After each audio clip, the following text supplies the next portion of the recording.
Welcome back, y'all, to another episode of Define Your Legacy. I'm your host, B.S. Elijah McBee, and today we have the pleasure of having Rashad, aka the Wealth Building Educator, on the show. What's going on, my brother? What's up? Hey, my man, I'm honored to be on your platform. I appreciate you inviting me over. Absolutely, man. We appreciate you for being on the show. So if you could, man, just introduce yourself, tell us what it is that you do and the value that you provide to the world. Hey, man. So I'm Rashad, like you said, the Wealth Building Educator. I'm a husband and a father of three. I'm a school administrator. I'm also a part-time realtor. And earlier this year, I began a YouTube channel called the Wealth Building Educator.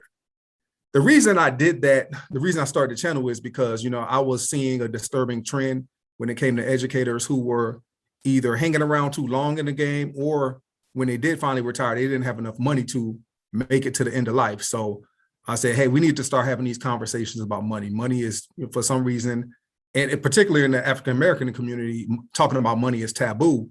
And then when you talk about money and educators, it's like double taboo, right? So that's what I do, man. And I think the value that I add is that I'm able to have these conversations, and with normal people, regular people are able to see that, hey, somebody that looks like me can become wealthy. I can as well. So that's what I'm here for, my man. Got you. So what does it mean to you, though, to be an educator, right, but also talk about finances?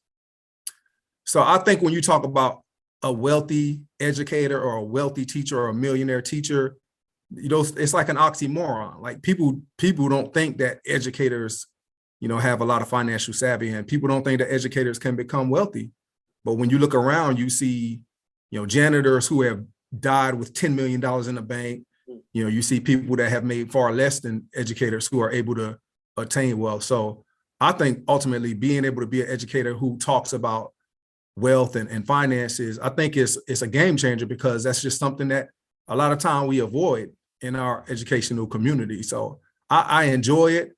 I do get a lot of people that reach out to me on a daily basis who ask questions. And, I enjoy those conversations, because it's something that growing up, I never had those conversations. So I'm trying to change my financial tree and my financial legacy. And I'm a firm believer that, the more people that you can bring with you, the better it is for society as a whole. So I like to spread the word. So I feel like a lot of educators have a similar mindset, not necessarily just in terms of money, but wanting to help people, right? But with money, sometimes folks may, I guess, for lack of a better word, be selfish, right? So what made you, right, once you've kind of learned, from your mistakes through finances and money, what made you decide to tell yourself that, I need to help other people? It's good, right, that I'm being successful with mine, but was there a moment, was there a spark that you say, this needs to be taught to everyone around me and within my community? Man, that's a great question, man. So ultimately, I believe in accountability.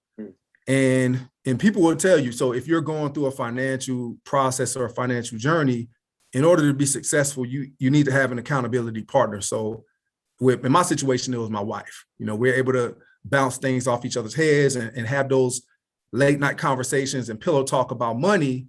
But there are some people who are single and can't do that. So they ask people who are single to have an accountability partner as well, somebody that's going to hold them accountable and make sure they're doing what they promised that they were going to do.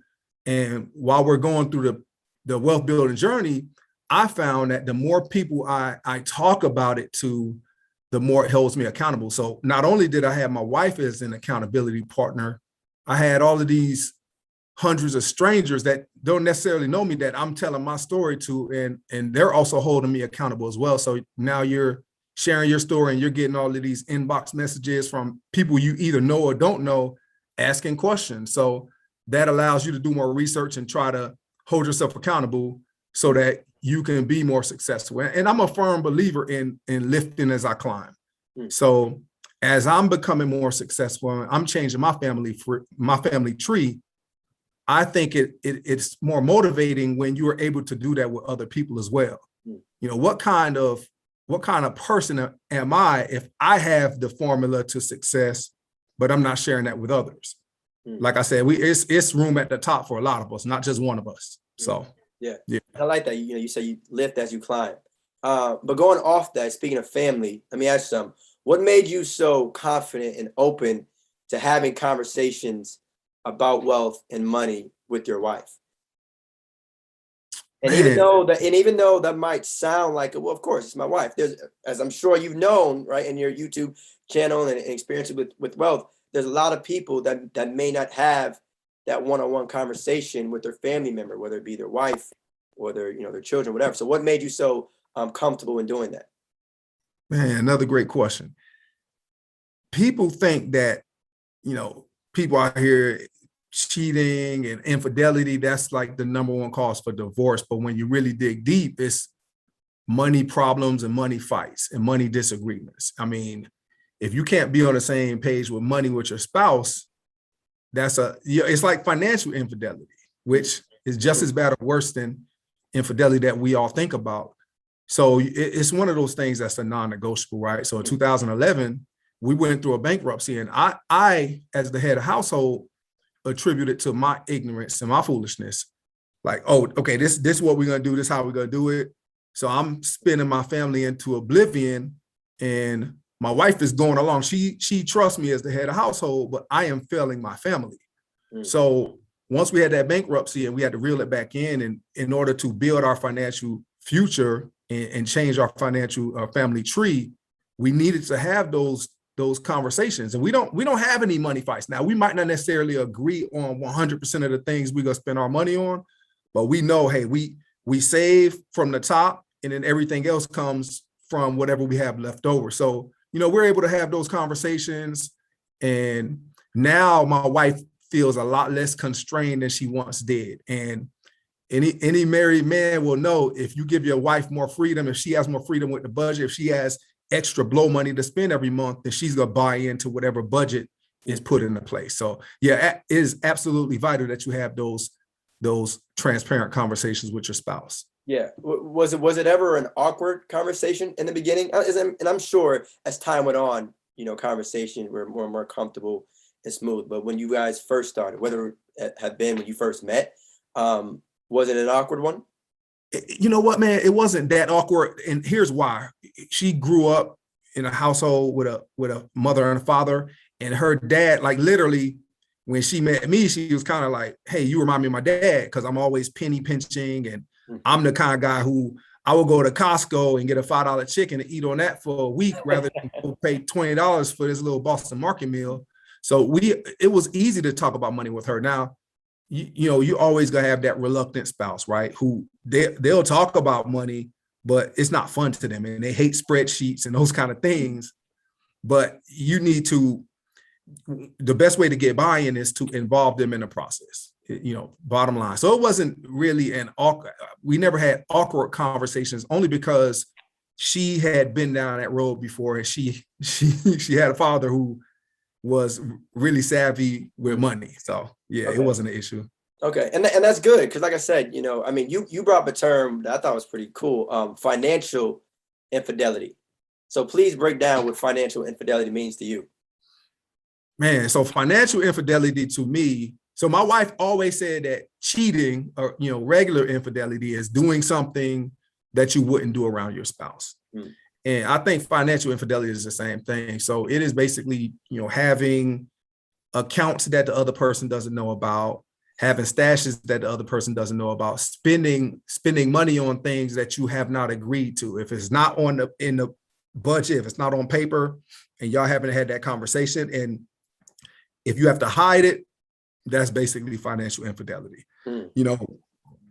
My wife and I are on the same page with things, so I don't have credit cards that have a $5,000 or $10,000 balance that she doesn't know about, and she doesn't have, all of these balances that I don't know about. But that's our situation, and I'm not, ignorant to the point where I don't think that those kind of things go on, because I hear those stories every day, and those kind of things break up marriages. So yeah, financial infidelity is basically being deceptive with money and spending money that the other partner does not necessarily know about. Now, and just to piggyback on that, my wife and I, we both have our blow accounts.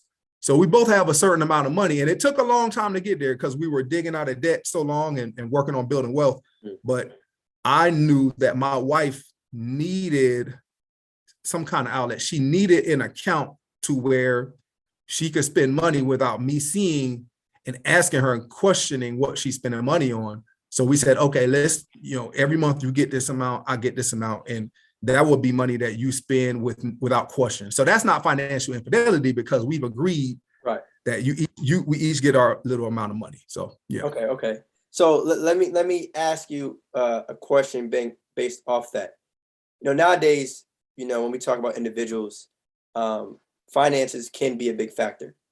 Do you think that there's more pressure on Black men to provide for their women now more than ever? Oh man, that's such a good question. So I grew up in a household where my dad was like an 8th or 9th grade dropout. And my mom, he married my mom. He knew my mom would be a great mother to his kids, and that she was a phenomenal mom. I had a phenomenal dad. He didn't make that much money, and it was always a struggle. And we just never talked about money. We were on food stamps.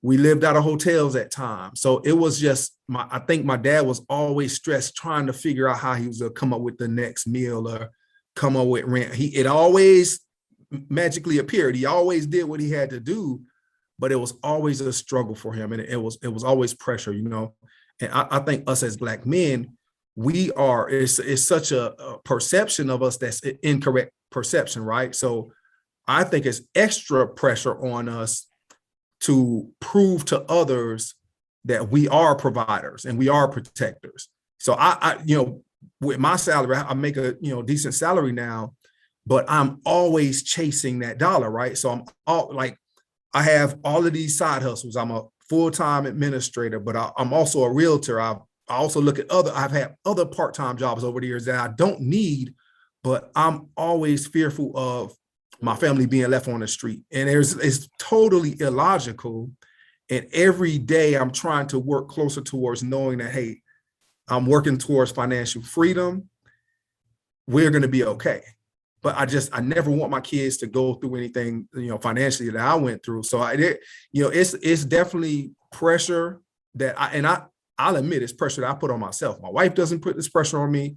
I think it's more societal in that, you've seen these things happen growing up and you don't want to put yourself or your family in that position again. So I have a lot of pressure I put on myself.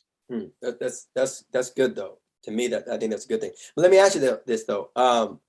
Would you say that you're more afraid of failing or that you're chasing success? Man, you know what? Are you trying to avoid failure or are you trying to become successful? Man, you got some really good questions. So are these questions you just making up? No, this is what I'm saying. This is, it's off the dome, it's like I told you it would be a free-flowing conversation because I think like that's one thing that I've been trying to think about myself too is like, am I working so hard to avoid being a certain type of person, or am I working so hard to make sure that I am a certain type of person? Because there is a difference, right? Yeah, there is a difference. I don't think either one is a bad thing, but it just makes you think, all right, at what point will I say, all right, I've made it? Is it when I'm like not, doing bad things, or when I am doing great things? So what's your take on that? Man, I guess it's like LeBron, right? LeBron felt like he was chasing a ghost or something.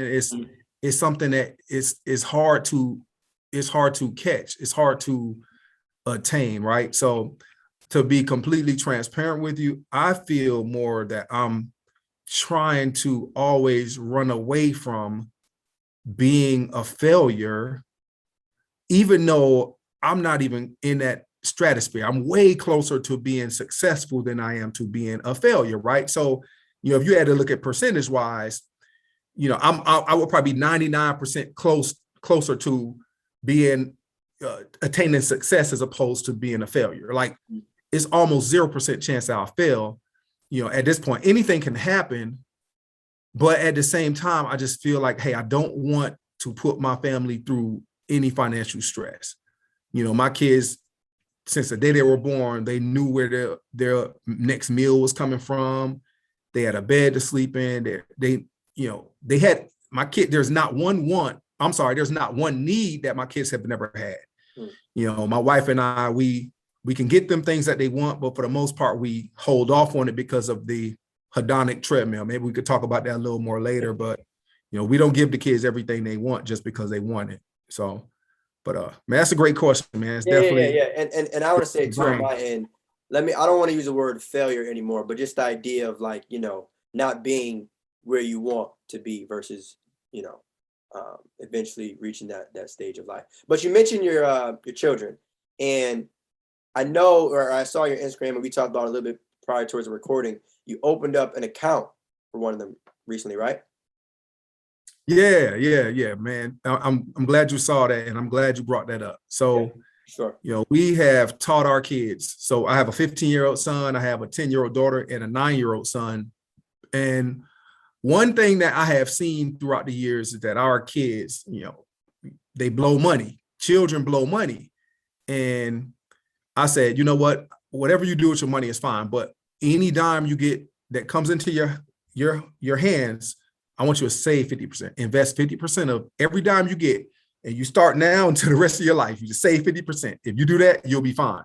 So I opened up UTMA accounts and UGMA accounts, Uniform Transfer to Minors Act accounts for my kids. And anytime somebody gives them like $100 for a birthday or something, 50 goes to the index fund, and then they keep 50 and do whatever they want. Now, a couple of my kids, my youngest and my middle kid, they will give me more than 50%. Like my daughter sometimes saves 90%. So, we have those accounts. And then my son, he just turned 15 and he got a job working at Brahms. And I was like, wow, that's amazing. So literally the night he got offered a job, I came back, got on the computer and opened him a Fidelity Roth IRA. And anybody knows with a Roth IRA, you can contribute up to $6,000 for a 15-year-old. So if he makes $5,000 next year, we'll put in $2,500 towards his retirement. And that anybody that knows anything about a Roth knows that grows tax-free. Yeah. So we opened up a Roth for my 15-year-old, man. And I'm excited about it, man. I'm super excited. We deposited $84 last week. So that's pretty cool. Yeah. And you said he's 15? 15. Yeah. So years from now, he is going to thank you. But I think you said your daughter decided to save 90%, right? At one point. Yeah. Why did she make that decision? My daughter. So one thing I do struggle with, I eat out a lot. That's my biggest weakness is eating out. But other than that, if you gave me $1,000 right now, let's suppose I put $750 into an index fund. Well, with the other $250, literally, I don't know what to do with money when I get it. Like I don't reward myself because, like I said, it's one of those things where just growing up, it was such scarcity. Like $250 or $100 when growing up was like $1 million to my family. So now I have such a hard time buying things, buying wants, buying things that aren't needs. And my daughter, I think that's kind of fed my daughter, right? So she is kind of the same. So if she gets like $250, she would give me the $125, 50%. And that money, the other $125 is still there a week later. And she's like, coming to me, bringing me more money to put in her Fidelity account. And then she might only end up spending $5 or $10. But then what happens is a week later, she'll come to me and say, Daddy, I want to take $10 out of my account. But I'm like, baby, that account is like basically for retirement. So when you put it in there, you knew you were delaying gratification. Mm-hmm. So she's the opposite, right? So she's the kid who you really have to coach to spend money, where there are a lot of kids who you have to save money. So it's a balance, man. Like, and if she got that from me, I'll be completely honest. Like we both have a hard time spending money. Remind us all how old she is, please, if you don't mind. 10 years. She's 10 years old, man. I want to make sure that's on record. But though, the thing is about that too, though, putting it into a retirement account, you brought up a good point. The idea of like, you can't really touch that until retirement. I mean, you can, but there's penalties on that. But so, if I were to ask you, right, if I was a person who was trying to look into retirement accounts or get my finances right, Why would I want to open up a retirement account? Again, no, let me just leave a question mark right there. Why would I even want to open up a retirement account? That's a great question. I think that it's good to open up a retirement account. Well, first of all, so I just turned 41 this year, and I can literally remember sitting on a couch in Hartford, Connecticut when I was 4 years old. Like I can pinpoint, I can tell you exactly how my couch looked. It's one of those old dusty couches with the wood panel. And that time just flew by, man. Like before you know it, I'm 41 years old. So I think people a lot of time they delay saving, thinking like, oh, I have so much time. And you have to set aside money for retirement. And no matter how old you are, start as young as possible, save money for retirement. And I think the most important part about retirement accounts is are the built-in tax advantages. So you can save money in the savings account. Obviously, there's 0% interest rate. Don't even get me started on inflation. But yeah, go ahead. Especially now in 2021. Yeah, they are printing. It's insane, man. It's insane. But yeah, man, retirement account. So my wife and I can list off our retirement accounts and the benefits to each one. We have a pension plan, of course. We each have one of those. We have the Roth IRA, where we each max out our $6,000 per year on January 1st each year. And the benefit about that is that we contribute with after-tax dollars and it grows tax-free. And basically, you can take out the money that you've contributed at any point without any penalties, but you could take out the gain, if I'm not mistaken, after 59 and a half with, you've already paid taxes on it. It's tax-free after that. The 403B is somewhat like a 401k, but it's for educators. So we also max out our 403B every year. That's at $19,500 each. And we just do that automatically out of our check. So the good thing about a 403B and doing it per month is that it's like built-in DCA, which is dollar cost averaging. So every month you got your $1,625 go into your account. And depending on how much our VTSAX costs at that moment, you might buy more shares or you might buy less. So the fact that we have so many years left until retirement, believe it or not, when the market drops, we're actually okay with it because we're going to buy more shares with our dollar cost averaging. All right, you said, hold on, because I know everything you just said. I understand everything you just said, but I like to, level the playing field because I always understand there might be a first-time viewer. So a couple of things, VTSAX, I think you said, as well as dollar cost averaging. Talk to us about those. Okay, so VTSAX is Vanguard's total stock market index fund. And basically what that is, if I'm not mistaken, VTSAX invests in about 3,650 stocks or something. So it's like a built-in diversification, right? So it's like me going out and buying 3,600 stocks separately. So it's just all in one. And it's like almost a 0% fee expense ratio. Yep. And I always say too, like, ETFs and mutual funds, like they're not always pretty, y'all. Like they're not you're not your Shiba. They're not, but they're also not as, risky or volatile, especially when you talk about retirement and talk about the timing on them. You know what I'm saying? Like, obviously, I know a lot of people like the quick, instant growth, but this also isn't the lottery. What people very rarely, mention is the fact that as quickly as some of this stuff goes up, it can also drop that quickly. But when we talk about, ETFs and mutual funds and things like that, retirement target dates and things like that, the overall growth is there. So when you mention as a parent who's investing for their children, that's something to definitely think about.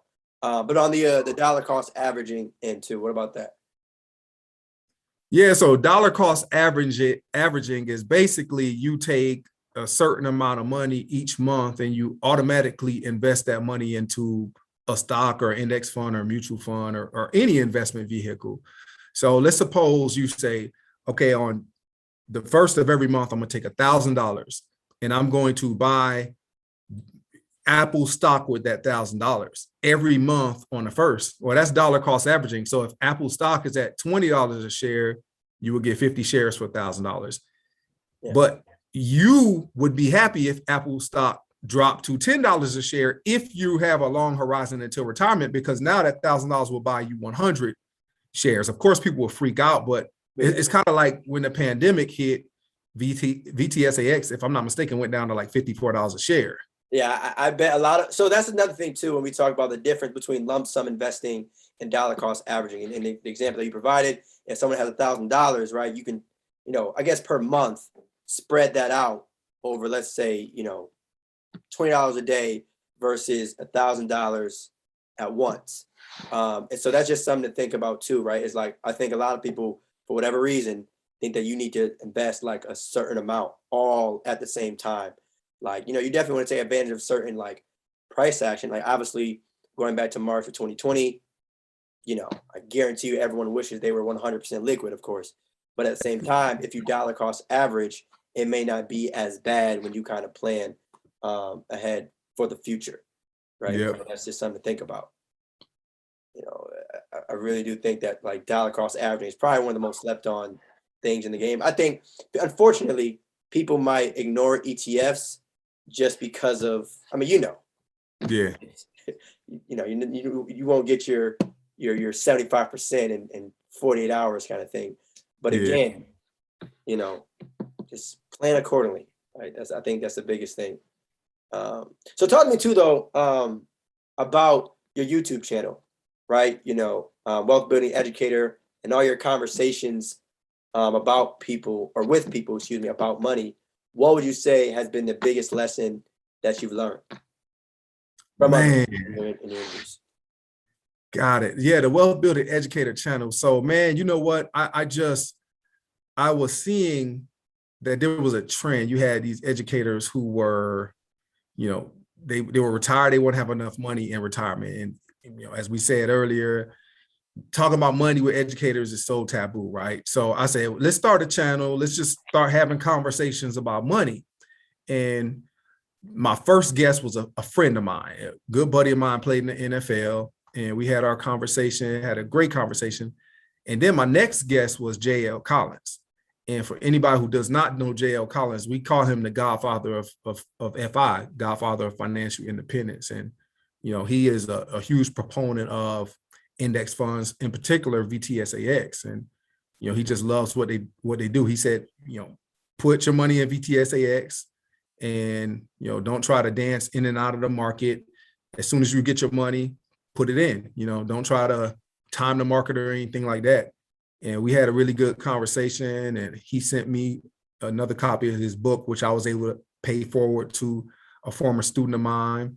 I've had a conversation with the Millionaire Teacher, Rich and Regular.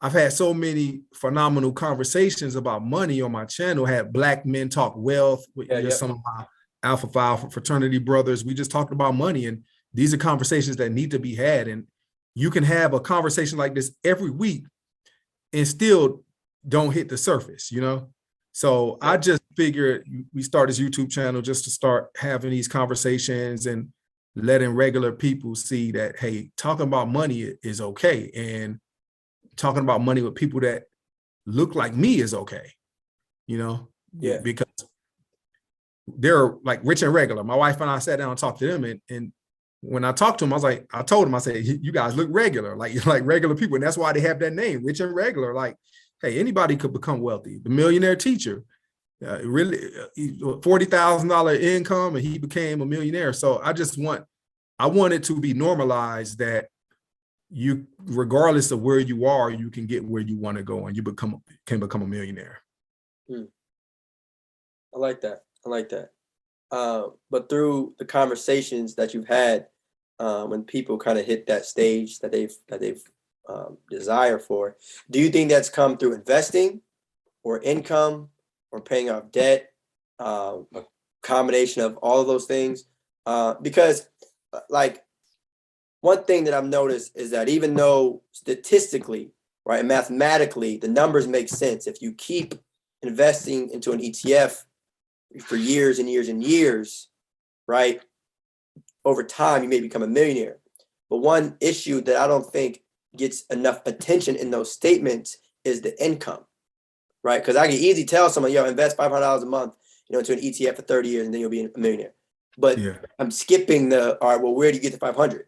So what do you think has been a main reason that's helped those people, reach the level that they wanted? Great question.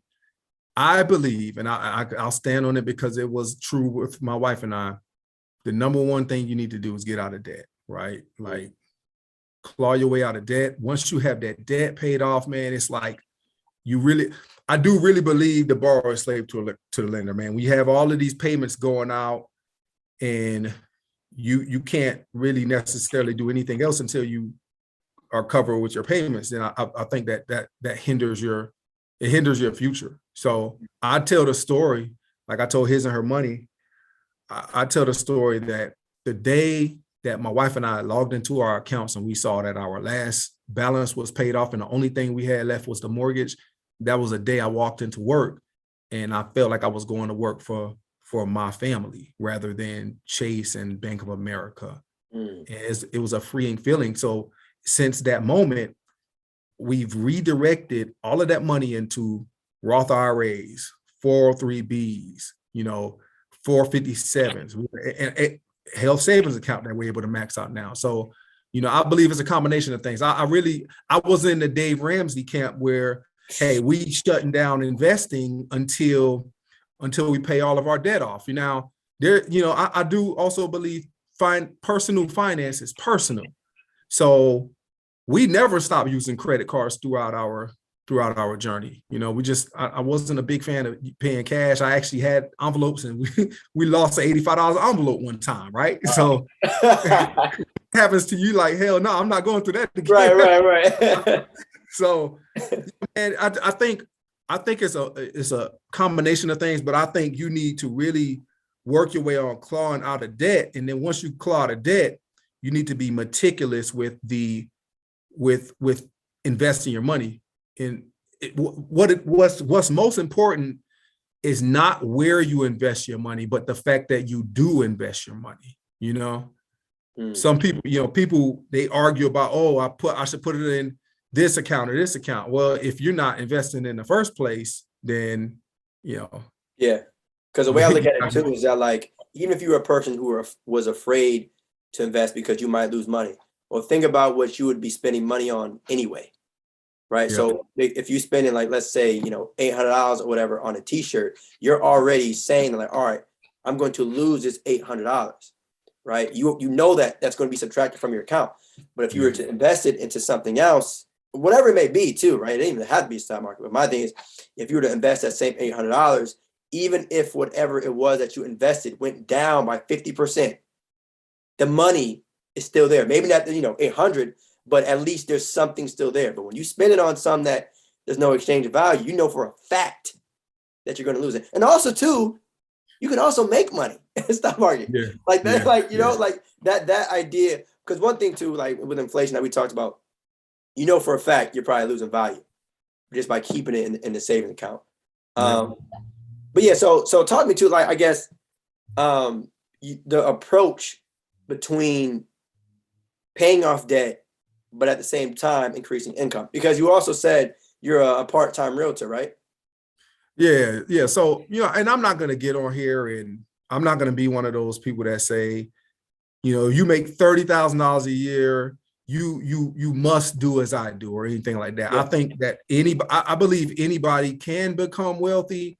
At the same time, we need to be realistic, and I'll never shame anybody for not making a certain amount of money. Because if I'm not mistaken, like, I think the number that's thrown around, an average Black man makes $40,000 a year or something like that, right? Average nowadays is, yeah. Yeah. So, obviously, when I first started teaching, I was making $31,000 a year. Now, I'll be completely honest with you. If I hadn't had any debt and I was making $31,000 a year and my wife was making her 31 as a teacher, I think we could do a little something, just knowing what I know now. But what happens in society is that, we start out so far in the hole. I just watched Borrowed Future, the documentary that Dave Ramsey did with Anthony O'Neill. I watched it last night. And when you have these kids who are sold a dream and they're graduating with $120,000, $130,000 in student loan debt, they come out making $30,000 a year, they're kind of doomed already, you know. So we make good salaries, but that is not why we are successful. It obviously helps us become successful. I know people that make twice the amount we make that probably have a negative net worth because they spend their money. They don't invest their money, you know. So salary income is super important to build that wealth.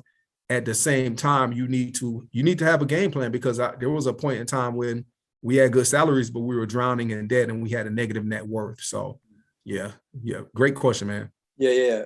For sure. And like, you know, because debt too, you know, the mental toll that it could probably take on someone, you know, obviously when you run the numbers, of course, you know, you need money to pay it off, but the mental toll, you know, depending on what the number is, that actually might be worse, because now, you know, you're dealing with your actual physical health.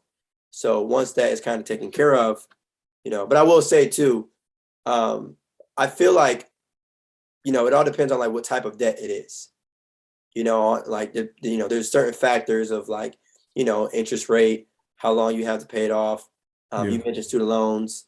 So, you know, there's always certain things to kind of think about. But even talking about debt, I know you mentioned bankruptcy back in 2011. So I wanted to touch on that. I know you mentioned it, but tapping into that a little bit more. What helped you to climb out of that hole? And also, if you don't mind sharing, what kind of led you into that in the first place?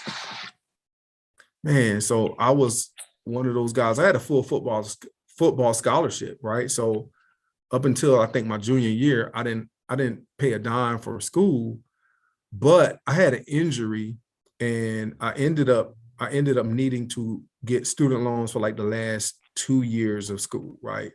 And my wife graduated with student loan debt.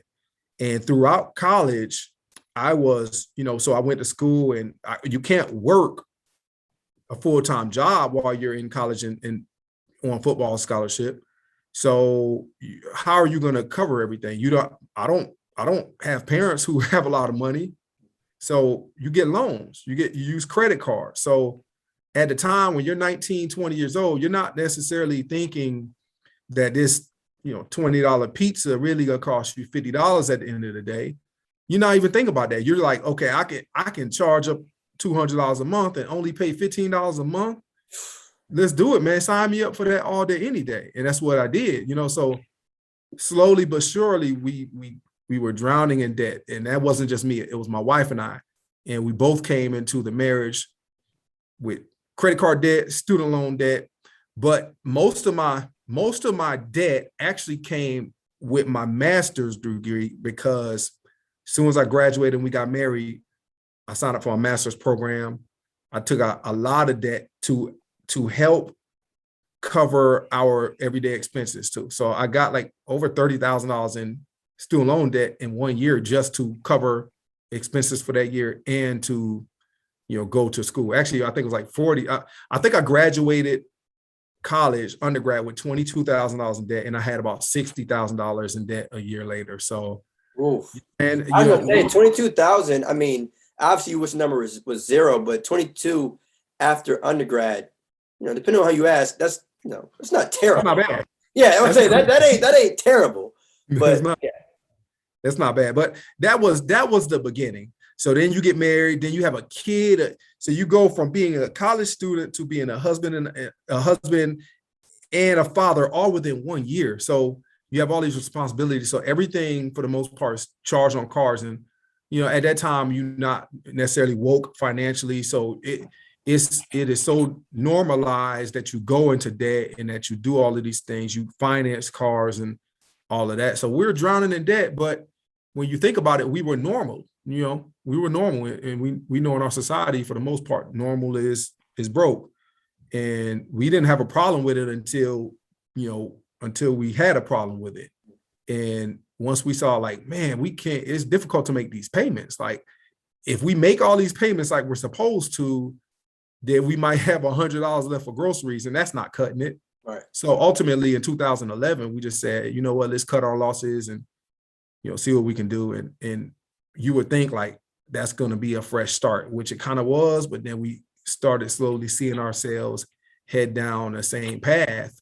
And anybody knows with bankruptcy, you're not discharging all of your student loans. You're not discharging student loans at all. So we still left the bankruptcy probably with $130,000 in student loan debt.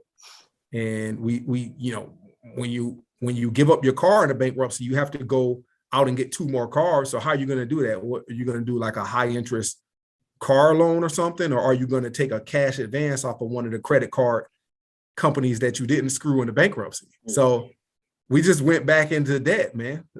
So we were able to claw our way out. We took a financial course in 2014, and 2 years later we were debt free except for our house. And it's a story that I'll tell to everybody. The craziest part of the whole bankruptcy was, I remember when we were in bankruptcy court, we had our daughter at the time. She was like a baby, and our oldest son was at daycare. And I can remember they were just yelling in bankruptcy court. There's 20, 30 people in there, and they are yelling out your financial numbers. And there's another guy with his wife, and he laughed at my numbers. I was like, wow, this guy's going through bankruptcy too. And he laughed at me. I was like, what you laughing at? We're here together. We're together. Hey, if I'm bankrupting 120,000 and you bankrupting 30,000, who really won? Yeah. So it was crazy, man. But that was it, man. And I just said, I need to look in the mirror as the man of this family, and I need to ensure that for the rest of my life, my family tree is changed forever. Like, my kids understand finances. They understand the power of investing early and often, and they understand the power of staying out of debt. Now, like you said, it's just depending on the debt. I look at debt as debt, except for like a mortgage. And so, if you can minimize your student loan debt, if you need to go to a community college for 2 years, you go to an in-state school, you need to stay home with your parents for a little bit and drive to school every day, cool. I don't believe in just picking some college willy-nilly and just going there and before you know it, looking up and you're $100,000 in debt and you're not even a junior yet. So I just think you gotta be careful. I'm so debt averse, man. Like, I hate debt with a passion, man, because if I knew what I knew now, considering what you've been through, I'm not mad at it. I understand it. That's But it's traumatic. It comes from a place of trauma, and so I can probably have irrational feelings or irrational views about that. But I still use credit cards, so I'm not saying that's hypocritical or anything, because we pay those off all the time. But I can see the argument that, hey, you spend a little more with a credit card than you would if you had paid cash. Yeah. I'm with that. I mean, there's benefits to using credit cards. Yeah. I'm team credit card, but there is belief, and I think there is proof and solid evidence that you probably spend more money when you use a credit card as opposed to using your own cash. But even still, I mean, it goes back to, you mentioned it earlier in the episode, being accountable. Right? Accountability and being responsible enough to know, like, all right, I probably shouldn't be spending, even though I have a credit card, and even though it's not technically my money, maybe I shouldn't be spending what's not in my actual checking and savings account on this card. Yeah. So you talk about saving. You talked about your children investing and saving into an account that you opened up for them. But do you plan on teaching them also the difference between credit cards and debit cards, and how to kind of really maneuver and use those?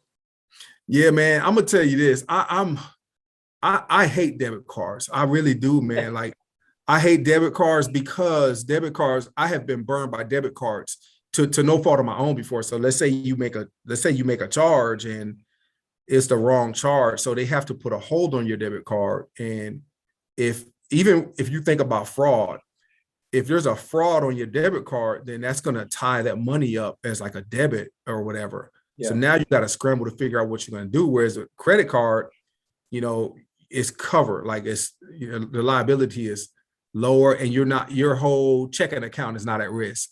So, one of the scams going around with even gas stations, people to put these little things, these card readers on the pump. People put their debit card in there. They tell you, no, don't put your PIN number in, because they can get your account information. And if they do that, you're in trouble. But if it's a credit card, it's a lot different. So I'm a huge proponent of using a credit card or not using a debit card. I'd rather use a credit card.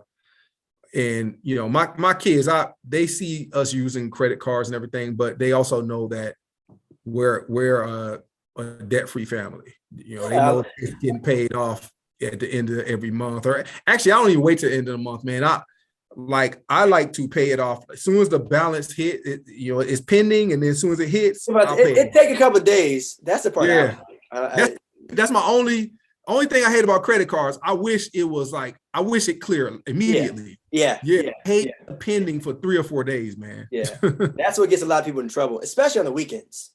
Yeah. All right, I still got some, something to play with. But now, no. If it's pending, count that towards the overall limit. That might help you out. But do you remember when you got your first credit card? I will never forget. It's a silver Citibank card that had like the blue and yellow stripes through it. And I remember because when I was away in college at Greenville, South Carolina, Far Youve University, my first year, I went to visit Atlanta like I did every weekend because I was homesick. And I went to this little like an electronics store, and I had this credit card. I was like, hey, let me use my credit card. I had just activated it. So I bought a $50 cell phone. So I took the cell phone back to college in Greenville. It didn't work. At the time, cell phones, those prepaid cell phones did not work if it was out of area. So I bought it in Atlanta. I took it back to Greenville. It never worked. So I paid $50 for a cell phone that never worked. And from that moment on, I was drowning in debt. I was in debt for about 20 years after that. Like, that was a huge mistake, and I'll never forget that credit card. But to me, that's why I feel like sometimes, even though people always say like the sooner you get a credit card, the better in terms of overall credit history, there's two sides to every coin, right? Like there's pros and cons to every situation. But I just think that overall people, just got to be careful. But so I guess, what would you tell like now, right? Being the person that you are and the father that you are, what would you tell the you from 20 years ago? Or honestly, what would you even tell the you that was dealing with bankruptcy? Honestly, so I think about this all the time. I think, how cool would life be if we could pick one point in our life and have a do-over? Oh, like if we can do, like if you get to 50 and you say, hey, let me do this over, or if you get to 40, you say, let me go back to 18. Like I would never go in debt. I would never go into debt. Never. And I would start investing earlier, man, because just the amount of wealth that we have been able to build in the last 6 years has just been phenomenal. I think what everybody needs to do is track their net worth, just whether it's pen and paper, Excel spreadsheet, personal capital, however you do it, track your net worth. And just the net worth increase that we have had over the past few years has been phenomenal. But, and I try not to have regrets. When we talked to His and Her Money about it, I brought it up. I said, one thing I would change is just knowing this stuff sooner, man. Knowing this stuff sooner. If I can ask you, how old are you? Me? Yeah. By the time of this episode being live, I'll be 27.